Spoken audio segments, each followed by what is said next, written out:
Okay, so now that's pasted, you may find that we need to do a tiny little bit of cleaning up. Yeah, there's a place that's a good example of that.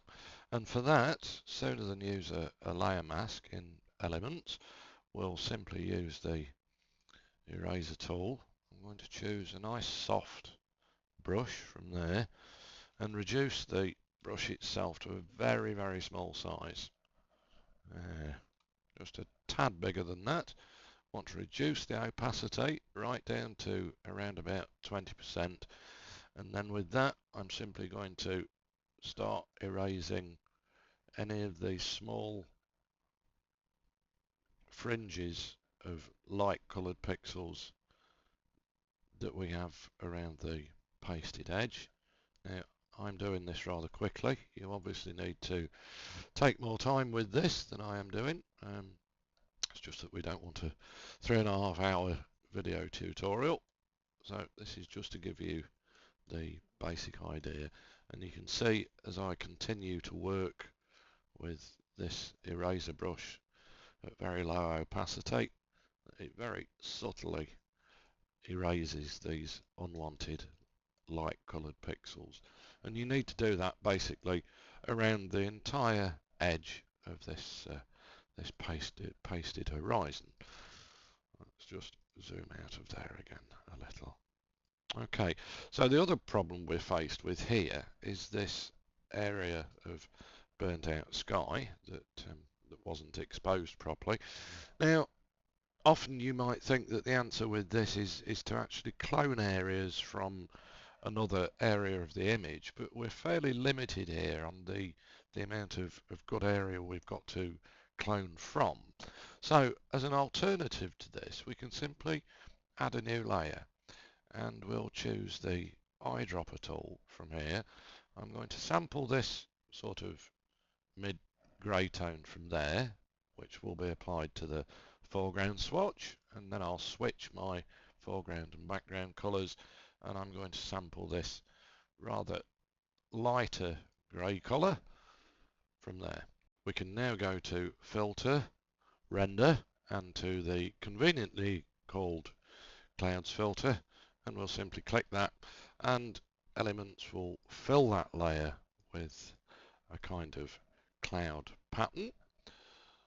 Again, I want to add a layer mask to this, so we'll go to the adjustment layer icon, go to levels, make no adjustments at all, simply click and drag and drop this below the clouds layer. We'll click on the clouds layer and go to layer, group with previous. Now I want to fill this layer mask with black so it's completely hidden. So we'll go to Edit, Fill Layer. I'm going to choose black for contents, and we'll click OK. Now because this is a layer mask and we've filled it with black, it's now completely hidden this associated image layer. Okay, so I'll go back to my brush tool. I want to be painting with white to reveal some of this layer, and I'm going to reduce my brush opacity down to around about 30%. Increase the size of the brush a little. Now I can simply paint directly onto this layer mask with white. Let me just turn that size jitter off on my brush, and I can simply paint to fill in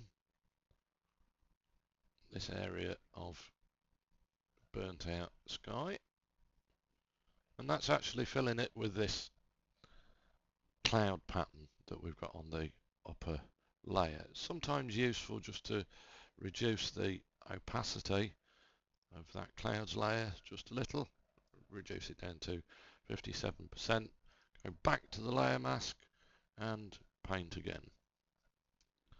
And you'll see as I paint, this is nicely filling that area with the cloud pattern itself. Just turn that opacity up a bit, and we'll simply paint away until that's completely disguised. You want to play with the opacity of the layer a little, just until you get the best effect, and I think that's about there. And that's a really nice quick way of dealing with that burnt out area of sky, and it's really quite convincing.